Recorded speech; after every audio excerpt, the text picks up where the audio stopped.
Hi folks, I'm Marc Davis. We're here at the 10th annual B.A.A. half marathon at the B.A.A. offices here in Boston, and we're here with Janet Cherobon. We're one of the top competitors in the women's field. Janet, tell us about your expectations for the race this weekend. First, thank you for having me, and I would really like to improve my time from last time. I ran about 1:13.29, which was my PR, so I would really love to improve that, and it would be great if I would win it. Now, you're coming off of a first place finish at the mini half marathon in Indianapolis. That's got to give you some confidence. You beat one of our other top competitor runners in here, B.A.A. Zemedkun, who is from Ethiopia. You got to have some high expectations after coming off of that victory. Yes, I do, for sure. I've prepared for the last 2 months, 3 months, and actually I'm just gonna go for it and see what happens in the end. Yeah. Now, you're here in Boston now, you're preparing for the race. What are some of your pre-race activities or your preparations? We understand you went for a nice long run today. What are some of the pre-race routines that you have going into the race? Mostly it's get a lot of sleep, because the night before the race I don't usually get a whole lot of sleep.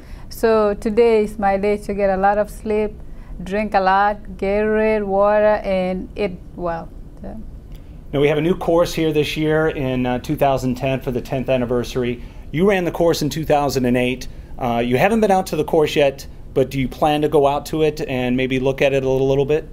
I think tomorrow morning I'm just going to do a little, probably 6 miles, about 45 minutes, and probably I'll go to the finish and run the last part of the course, since I don't want to do 13 miles the day before the race, so yeah.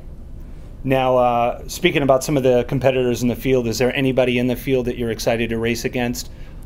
I am really excited to see more competition, and mostly I know one of the girls, she ran 2:29 in the marathon, and she's going to be here, so I'm really excited to race against her and see what I can do. Now, as I came up in the sport, one of the biggest rivalries was obviously Kenya versus Ethiopia. Do you still feel like that's a huge rivalry? Do you see that when you get in these competitions that aren't country against country, but it's still there's Kenyan runners, there's Ethiopian runners? Is there a lot of rivalry still there? There is a lot, usually, especially if you get 2 Kenyans versus an Ethiopian, or 2 Ethiopians versus a Kenyan in the race, then they start pumping up the shoulders and trying to help your countrymen to get ahead of the other person. So I think it's still there. So, well, we wish you the best of luck tomorrow. Again, for the 10th anniversary of the B.A.A. half marathon, I'm Marc Davis.